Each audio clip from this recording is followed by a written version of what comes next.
I'd always been drawn to the night shift, the quiet hours when the world seemed to slow down, but nothing could have prepared me for the horrors that awaited me on that fateful evening.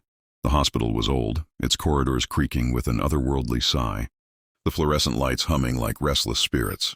My new patient, a man in his mid-40s, lay motionless in bed, his eyes sunken, his skin deathly pale. The machines surrounding him beeped and whirred, a cacophony of sound that seemed to grow louder with each passing minute. As I checked his vitals, I felt a chill run down my spine. There was something about him that didn't feel right. As the night wore on, I began to notice strange occurrences. Equipment would malfunction, and I'd find cryptic messages scrawled on the walls in red ink. The patient's eyes seemed to follow me everywhere I went, his gaze piercing, unnerving. I'd catch glimpses of him out of the corner of my eye, his face twisted into a grotesque grin.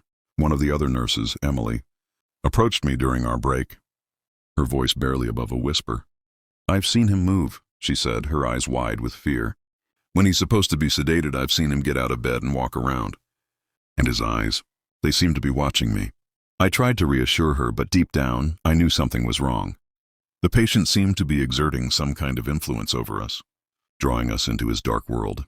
We started to experience strange visions, hearing whispers in our ears when no one was around. It was as if we were trapped in a never-ending nightmare. As the night wore on, the hospital descended into chaos. Machines beeped erratically, and the lights flickered ominously. Emily went missing, and I was left alone to face the patient. I crept into his room, my heart pounding in my chest. He lay motionless, his eyes closed. But as I turned to leave, I heard his voice, low and menacing. "You'll never leave this place," he whispered. I spun around, but he hadn't moved. His eyes were still closed, his chest still rising and falling with each breath. Yet I knew I'd heard his voice, echoing in my mind like a curse. Suddenly, the machines surrounding him began to beep in unison, a deafening cacophony that seemed to grow louder and louder. The lights flickered and died, plunging the hospital into darkness. I was alone, trapped in a living hell. As I stumbled through the darkness, desperate to escape, I stumbled upon Emily's body, her eyes frozen in terror. The patient's voice echoed in my mind, "You'll never leave this place." I realized that I was doomed to roam those corridors forever, trapped in a never-ending cycle of horror. The next morning, they found me catatonic, curled up in a ball on the hospital floor. The patient was gone, but the hospital remained, a haunted monument to the horrors that had occurred within its walls.